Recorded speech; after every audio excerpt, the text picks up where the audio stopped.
Cette semaine, nous allons parler de théâtre, puisque je vous ai préparé 3 interviews exceptionnelles à ce sujet. En effet, comme je vous l'avais dit, j'étais allé voir la pièce Le Chant des Lions, sur Joseph Kessel, Germaine Sablon et Maurice Druon. Et c'est l'avantage de faire une petite chaîne YouTube, c'est qu'on peut discuter après avec les acteurs et les auteurs autour d'un bon whisky. Aujourd'hui, c'est donc avec Éric Chanteloz que nous allons boire un verre de whisky. Je vous laisse découvrir ça tout de suite.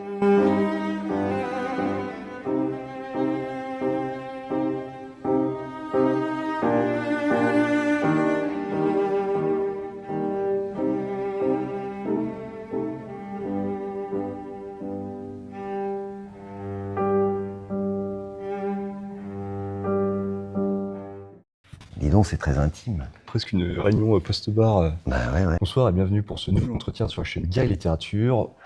Ce soir, je bois un verre avec Joseph Kessel en personne. Bonsoir. Bonsoir. Bonsoir. La pièce vient de se finir à l'instant, les spectateurs sont partis, il ne reste plus que la scène et nous sur la scène, et ça va être l'occasion de discuter un peu du Chant des Lions. Ouais. Déjà, est-ce que tu lisais un peu Joseph Kessel avant de jouer dans cette pièce ? Alors, j'ai, comme tout le monde, je pense, lu Le Lion, parce que c'était une littérature un peu obligatoire quand on était, en tout cas de ma génération. Quand j'étais adolescent, préadolescent au tout début des années 80, et donc j'avais lu Le Lion.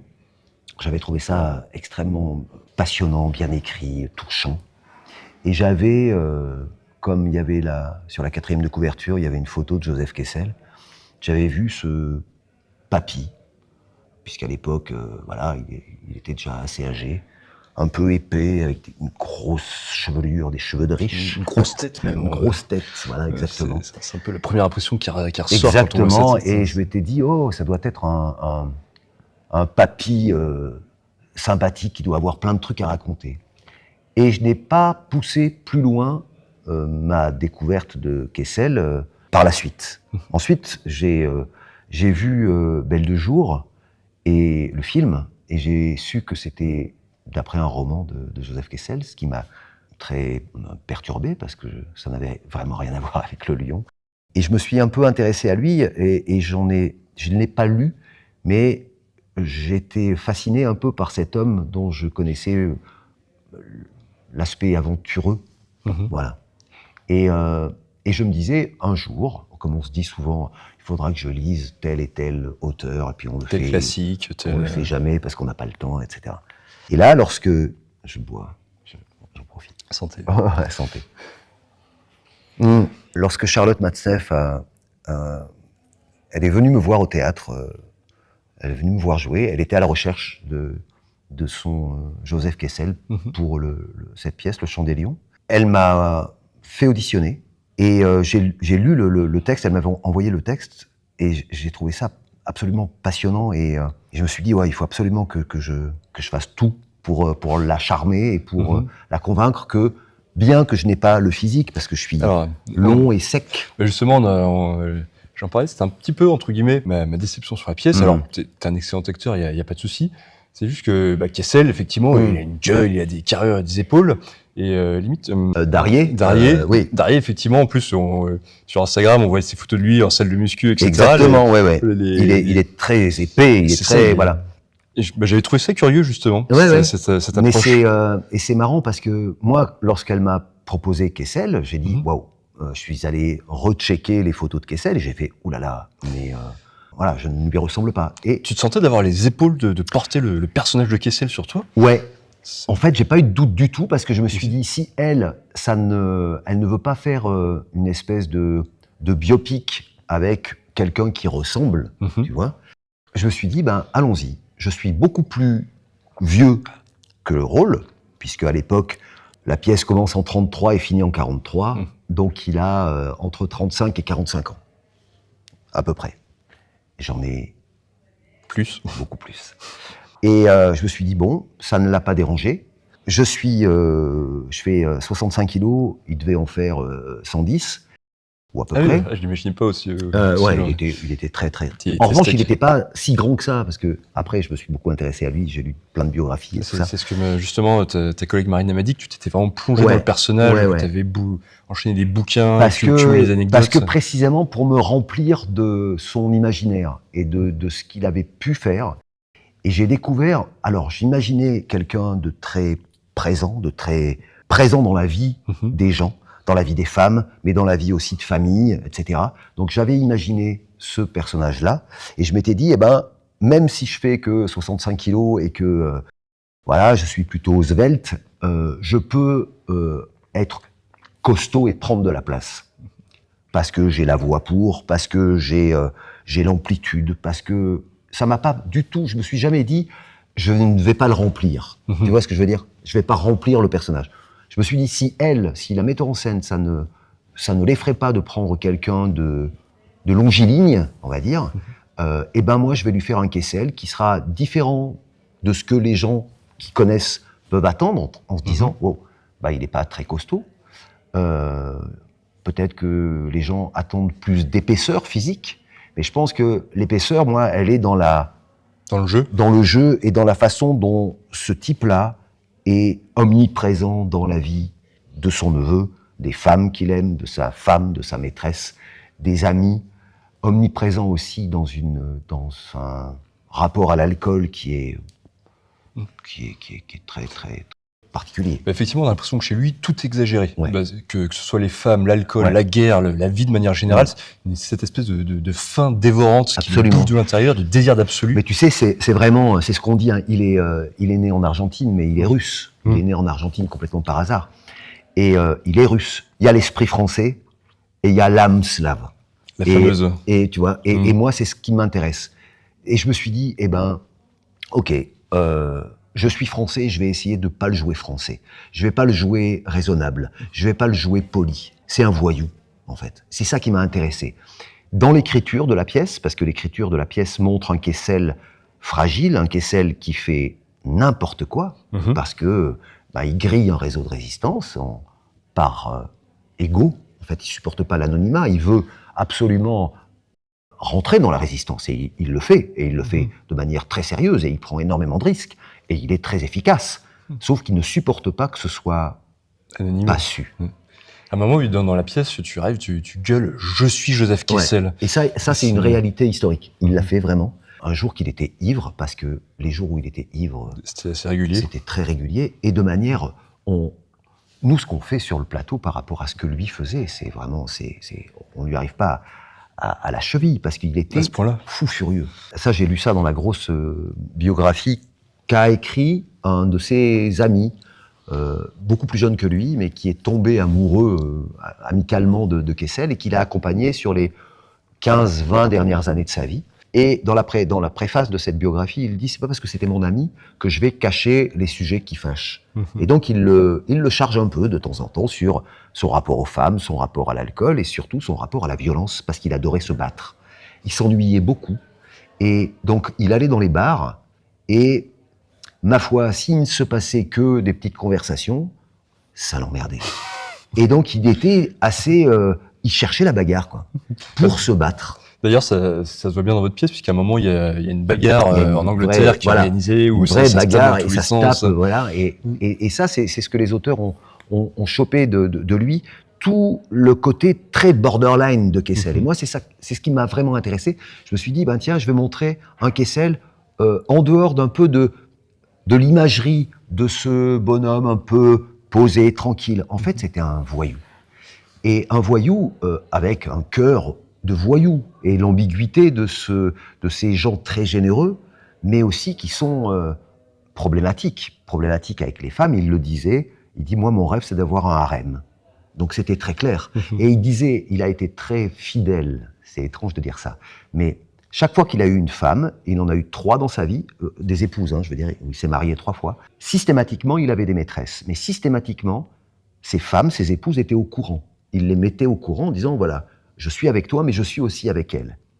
Et il n'a jamais abandonné ses maîtresses. Par exemple, la première, il l'a entretenue toute sa vie. Il lui a acheté un appartement, et il l'a entretenue toute sa vie. Même quand ils n'étaient plus ensemble ? Même quand ils étaient plus ensemble. C'est cette espèce de fidélité dans la tromperie, ou de tromperie dans la fidélité. C'est très étrange. Et moi, ça me touche beaucoup. Et il a dit à sa femme, à Katia donc, je vais vivre avec toi, je me marie avec toi, mais sache que tous les vendredis seront consacrés à, je ne sais plus comment elle s'appelait, Nadia ou Lola, et tous les vendredis, il allait visiter cette femme, au départ avec des relations sexuelles, puis petit à petit de moins en moins, mais simplement il allait la voir, il allait la visiter, parce que c'était quelqu'un qui avait été important dans sa vie. Et donc voilà, c'est ce genre de personnage très ambigu, et moi ce qui m'intéressait, c'est l'ambiguïté, et pas d'en faire une espèce de héros un peu monolithique, comme on peut imaginer une sorte de Kessel qui n'est que héroïque. Il y a un menhir qui Un reste sur menhir, scène, voilà. c'est- Et en fait, moi, ça me plaît, et je sens des gens un peu comme toi qui sont désarçonnés en se disant wow, Bah, c'est ça, je crois bizarre. que c'est vraiment Ouais, le ouais. mot que j'ai eu. Ouais, ouais. Et déjà, effectivement, alors bon, je suis un homme simple, j'ai des goûts simples, je vais au théâtre, je vois Joseph Kessel marqué sur la pièce, le chant des lions, un mec en uniforme, avec une jolie femme Ouais, au bras, des avions derrière. Je signe direct et je m'attendais à voir, voilà, la résistance française, des actes héroïques, des trucs qui me font vibrer. Et je les ai eus. Et indéniablement, ça, je les ai eus. Du début à la fin de la pièce, j'ai ri, j'ai pleuré, je me suis enthousiasmé, j'ai envie de charger avec vous. Et juste, il y avait ce côté un peu amer de voir mon idole sous mes yeux, qui était cette espèce de personnage que tu joues à merveille, puisque tu arrives à me faire détester quelque part, qui me déçoit, qui est un peu cynique, un peu miteux, un peu... Qui est miteux, par instant, c'est un pauvre type. Complètement. Il y a des moments, mais t'arrives très bien à le montrer, ce côté où, je sais pas si on a envie de te mettre une petite tape sur l'épaule ou une grande tarte dans la tronche en disant, mais qu'est-ce que tu fais là? Mais qu'est-ce que tu fous? Exactement. Mais moi, alors, je suis ravi. Parce que c'était vraiment mon but. Tu vois, c'est aussi un loser. C'est aussi un mec qui sait pas, qui est perdu. Et surtout, ils ont beaucoup axé ça sur le suicide de son frère au tout début de la pièce. Ça, c'est vraiment la réalité de ce qui s'est passé. Et c'est même un peu pire, parce que dans la vraie vie, Kessel, donc, était le frère aîné de ce Lazare. Lazare, il s'est suicidé, il avait 22 ans, Kessel en avait donc 22, 24, à tout casser. Lorsque Lazare se suicide, et le jour de son suicide, ils déjeunent ensemble tous les deux. Vache. Terrible ça, hein. Ils déjeunent ensemble tous les deux, et ok, tout va bien, hein. Voilà. Ils boivent des canons, ils déjeunent, comme on faisait à l'époque. Et puis, salut, à bientôt, voilà. Ils s'embrassent. Lazare rentre dans son hôtel et se met une balle dans le cœur. Et ça, c'est un événement complètement traumatique chez Kessel, qui se dit aussi, mais je ne l'ai pas vu. Et pourtant, Dieu sait si j'aimais mon frère, mais je n'ai pas vu qu'il était au bord du suicide.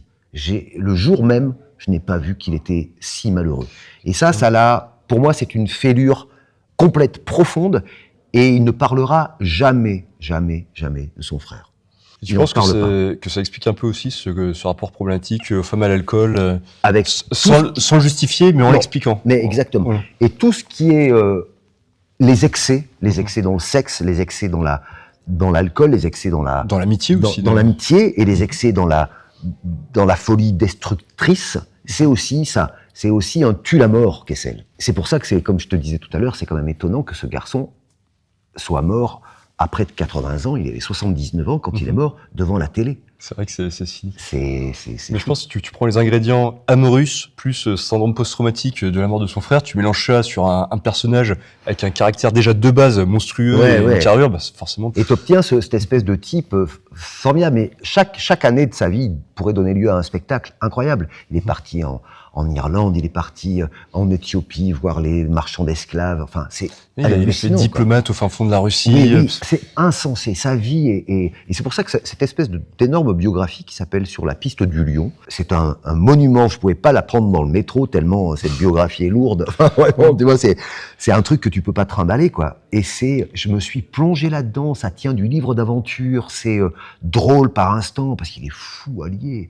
Un jour, par exemple, c'est une anecdote. Il avait l'habitude de tout casser dans les bars. Parce que ça lui plaisait. Et donc les barman le savaient. Ils le voyaient débouler en se disant « Oh mon Dieu, ça va être une très bonne soirée » parce qu'il paye tout. Oui. Et il arrose. Hein. Il est joyeux. Sauf qu'il peut pas s'en empêcher. Au bout d'un moment, il est saoul et il casse tout.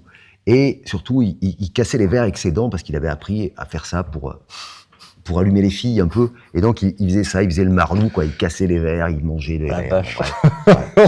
Donc cette espèce de fou. Et donc il cassait un peu tout et il cassait les miroirs notamment en disant que c'était une vraie volupté de casser les miroirs dans les bars.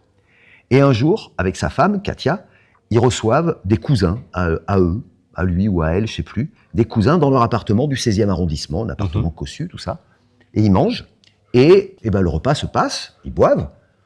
Et un des cousins dit, eh ben alors, je suis un peu déçu parce qu'on me disait, Joseph Kessel, quand il a un verre dans le nez, il casse tout et tout ça. Là, vous êtes assez plan-plan finalement. Et là, Kessel, évidemment, ça le vexe.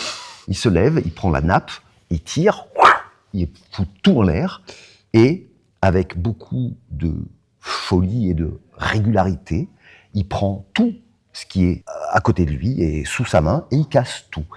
Les verres, les assiettes, Katia lui dit arrête, tu es fou. Et il casse tout, cling, cling, et il va jusqu'à casser les vitres de la pièce en question en disant vous êtes déçu par Kessel. Et je brème, et il casse tout.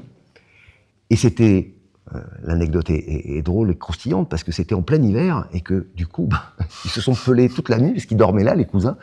Et donc, le lendemain, ils étaient un peu penauds et lui aussi en disant oui, mais vous m'avez provoqué. Donc voilà, c'est ce genre de personnage très et qui est à la fois donc c'est pitoyable de faire ça et en même temps c'est énorme et du coup c'est ce mélange, c'est à la fois incroyablement stylé. Et c'est sordide un peu. Oui, et les deux qui coexistent, qui cohabitent dans le même personnage, c'est fascinant. Ouais. Mais je pense que ça a dû être vraiment passionnant de jouer un tel personnage. Ouais, ça me plaît beaucoup. Puis en plus, mes camarades sont de très très bons partenaires de jeu avec qui on peut. Pour ça qu'il y a une bonne alchimie sur scène entre vous. Là, et on peut jazzer, on fait pas toujours la même chose et ça c'est bien. Alors le texte est toujours le même, bien sûr, mais on n'a pas les mêmes appuis de jeu, donc ça reste toujours très vivant et très surprenant même pour nous. Tu parlais de la bagarre tout à l'heure. Bien sûr qu'elle est réglée pour pas qu'on se fasse mal, mais l'engagement est différent tous les soirs, donc ça fait vraiment. Il y a un truc qui est réel et qui est beau, quoi. Un dernier mot pour inciter les spectateurs à venir voir la pièce. Parce que ce sont des gens des vrais gens de la vraie vie. Alors certes, lui, il était un peu connu, il avait un peu de notoriété, mais tous les autres dont on parle sont des petites gens et qui avaient tout à perdre à résister. Parce qu'ils allaient se faire choper, parce qu'ils allaient y risquer leur vie, leur maison. Et malgré tout, ils sont entrés en résistance.